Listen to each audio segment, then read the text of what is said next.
ini diawali dengan diperlihatkannya keluarga Yuli, yang tiba-tiba ibunya mengalami kejadian aneh, bahkan kedinginan sampai mengeluarkan seperti duri dari tangannya dan sampai ke mata.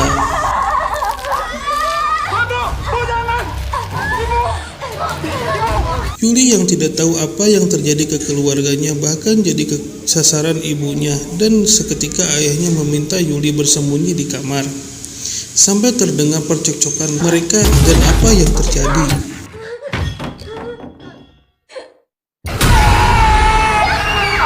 Pas pagi hari, Yuli dibangunin oleh petugas yang mencari bukti tentang kematian ayah dan ibu Yuli. Ibu!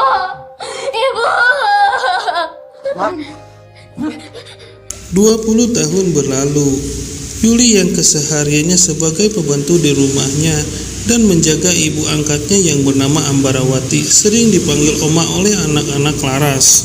Anak perempuannya yang bernama Tika dan anak laki-lakinya yang bernama Dean. Tika yang berpamitan untuk pergi pengajian sudah ditunggu temannya. Di malam harinya, Dean yang bermain sesuguh alias sesajen dikagetkan dengan kedatangan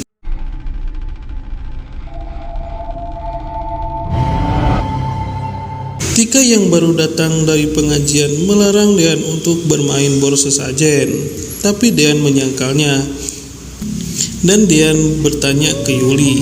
Coba ngomong sama orang tiap kangen sama almarhum bapak dan ibu. Sampai ketika Oma Ambarawati berkata ke Yuli sambil menarik bajunya. Bapak ibumu layak mati. Ibu Ambarawati yang kelihatan kesal sambil menatap Yuli dan perlahan ibunya meninggal.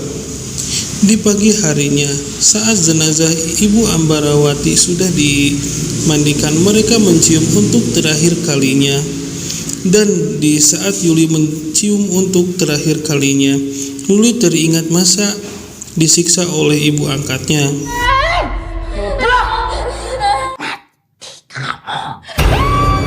Astagfirullahaladzim.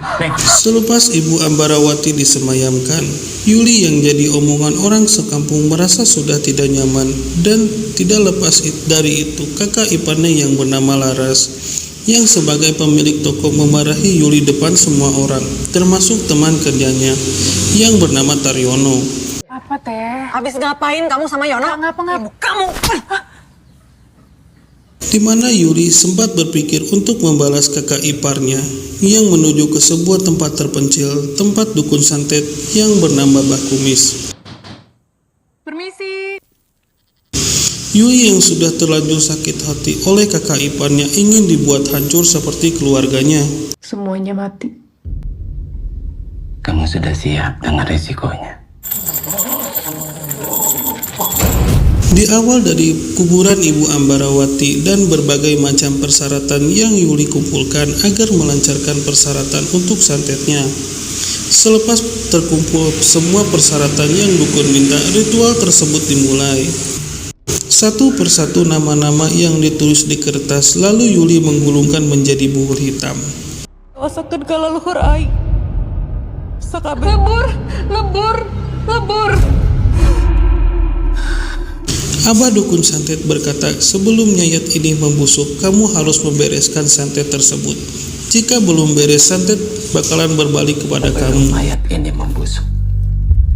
Kalau tidak, semua santet itu akan terbalik kepada sangat menyukai orang-orang yang berdosa. Buhul tersebut mengarah ke rumah Laras dengan diiringi datangnya Banaspati, dan kebetulan Tika yang baru beres sholat malam mendengar suara benda jatuh. Ternyata itu foto keluarganya.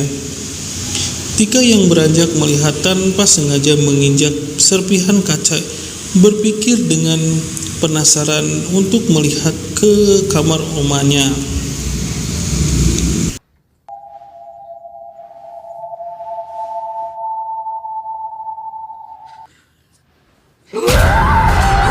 Di pagi harinya, Tika dan Dean mau beranjak pergi ke sekolah, sempat mengobrol dengan ibunya tentang tahlil.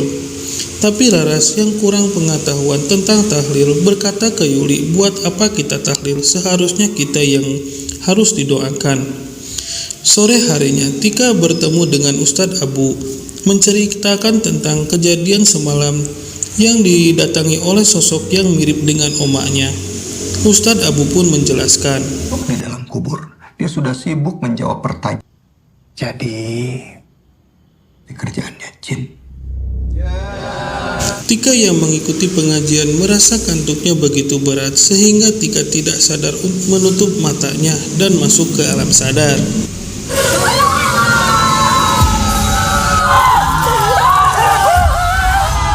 Di sisi lain, Yuli yang mulai melancarkan santetnya sambil membaca ritual-ritualnya yang diarahkan ke Dean. Dean yang kebetulan saat itu bermain bor sesajen dan secara tiba-tiba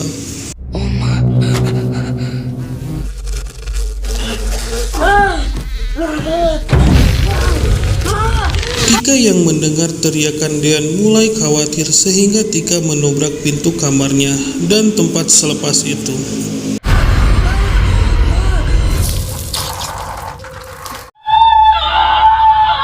Taryono yang menanyakan tentang kematian Dean ke Yuli sempat menyakalnya. Yuli hanya bilang itu balasan yang mereka terima dan itu karma dari apa yang mereka lakukan kepadanya. Balasan yang mereka terima sekarang itu karma, bukan karena saya. Keesokan harinya, Yuli yang lagi beres-beres pura-pura tidak mendengar percekcokan mereka tentang kematian Dean sehingga Yuli terlihat sangat senang. Pas lagi di toko, Yuli mendengar kembali percekcokan mereka yang kali ini dengan hal sepele. Yuli yang mencari perhatian dari Rudy, suami dari Laras, yang dengan sengajanya menjatuhkan botol kaca yang berisi susu. Juga seharusnya kerjaan kamu. Kamu kan? Dia bukan keluarga aku. Kenapa lebih miskin? Oh, bisa kamu suruh-suruh? Selepas itu Rudy pulang dan diikuti Yuli. Rudy yang hatinya sedang kacau dirayu Yuli dan sempat terayu sehingga mereka melakukannya.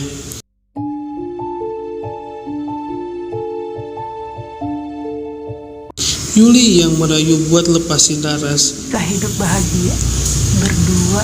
Dan Rudy yang menyangkalnya sempat menyamakan dia sama ibunya. Yuli yang tidak terima mendorongnya sehingga Rudy pun keluar. Tanpa ia sangka, Tika yang baru pulang dikejutkan oleh ayahnya yang baru keluar dari kamar Yuli.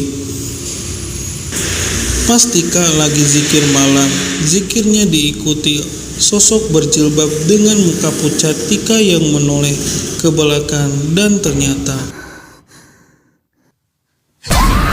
Yuli yang melancarkan santet kedua dan kali ini ritual tersebut dirasakan oleh Ustadz Abu sehingga Yuli dikagetkan dengan kematian lilinnya. Rudy yang tiba-tiba mengalami tersedak, dia bergegas lari ke kamar mandi. Seketika Rudy memuntahkan darah dan ada serpihan tulang. Dengan itu datangnya seekor kecoa yang tiba-tiba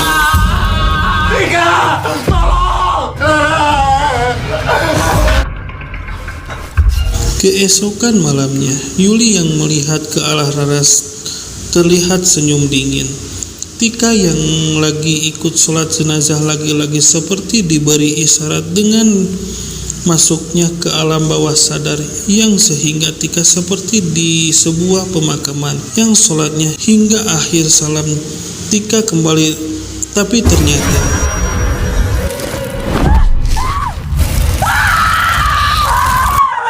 Laras yang merasa kehilangan tentang suaminya merasa kesal dan kaget melihat jaket Rudy ada di kamar Yuli.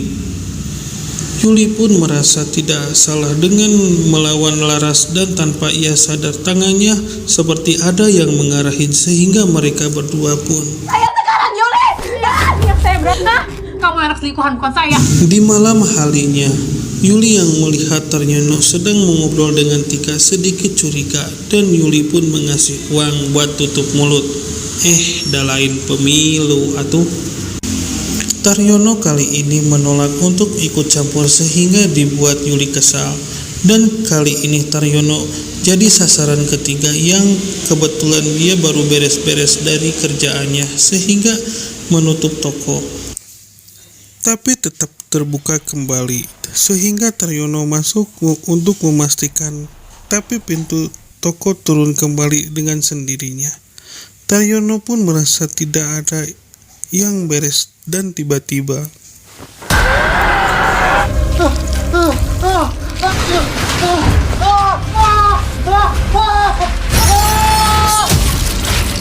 Yuli yang semakin menjadi melanjutkan ritualnya yang sekarang sasarannya Laras.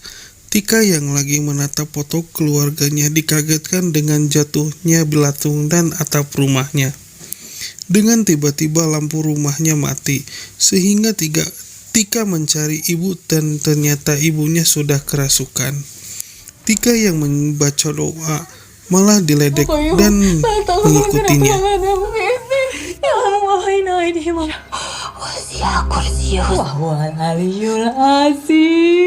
Tika yang berlari ke kamar mengambil HP dan sembunyi di dalam lemari, sempat menghumi Ustadz Abu. Ibunya sempat menggedor-gedor pintu dan rasa Tika ibunya sudah keluar. Ternyata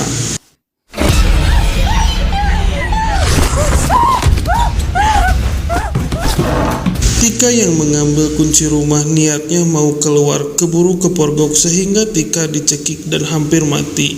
Yang ketika Ustadz Abu pun langsung menyadarkan ibunya, langsung jatuh pingsan.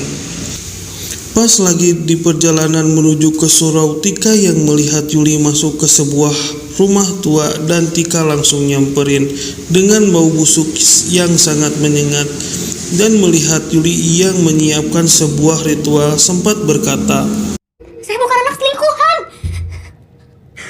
Dia santet orang tua saya, hidup saya hancur." Selepas itu Tika yang teringat ibunya langsung pergi, sehingga Ustadz Abu yang lagi ruqyah ibunya langsung berteriak sehingga sempat diam dan memuntahkan darah.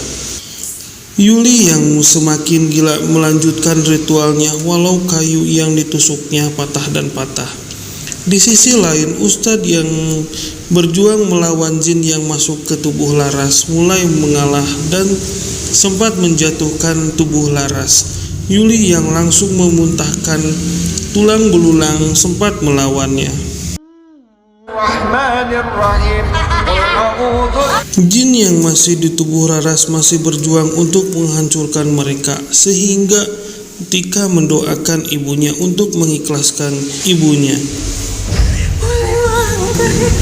Yuli yang memukuli kaki dan tangannya sehingga putus sampai meninggal. Dengan bersamaan Laras pun meninggal dan film pun tamat. Terima kasih yang sudah menonton sampai habis. Saya doakan dilancarkan rezekinya dan digampangkan semua urusannya. Amin.